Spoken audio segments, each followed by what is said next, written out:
उसी इंजीनियर से पूछो, पहले समय में इंजीनियर था या पहले समय में मशीन था या नहीं था।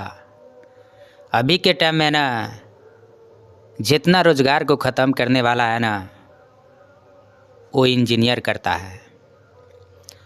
जितना मशीन चलाता है ना इंजीनियर से पूछो, मशीन चलाने से रोज़गार बढ़ता है या मशीन चलाने से रोज़गार कम हो जाता है। एक समय में पहले भी कपड़ा बनते थे, बिना मशीन के बनते थे। एक समय में पहले भी आदमी जाते थे आते थे, बिना गाड़ी के जाते थे आते थे।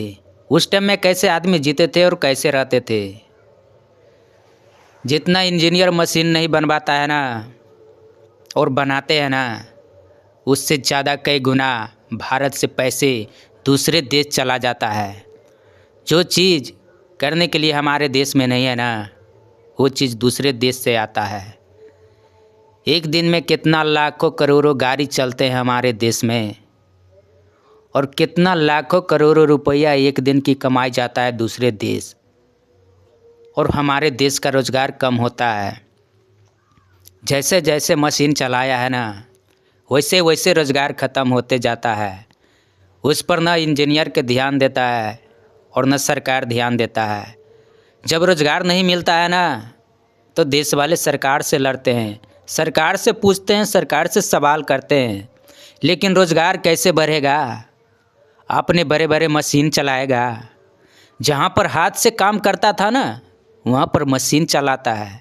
और जब रोज़गार ख़त्म हो जाता है ना तो सरकार पे सवाल करता है, जो हमारे देश में रोज़गार नहीं है, हमारे देश में काम नहीं है। काम कैसे रहेगा। जिसके देश में सबसे ज़्यादा पैसा है ना, और दूसरे देश वाले इस देश में तेल बेचता है, गाड़ी बेचता है, देश की पैसे तो दूसरे देश जाता है, तो देश में पैसे कहाँ से रहेगा। रोज़गार कैसे बढ़ेगा।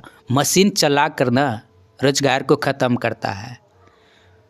अगर ना मशीन रहेगा ना तो रोज़गार आज़ादी रहेगा, लोगों के काम भरपूर मिलेगा, रुपया पैसा कमाएगा।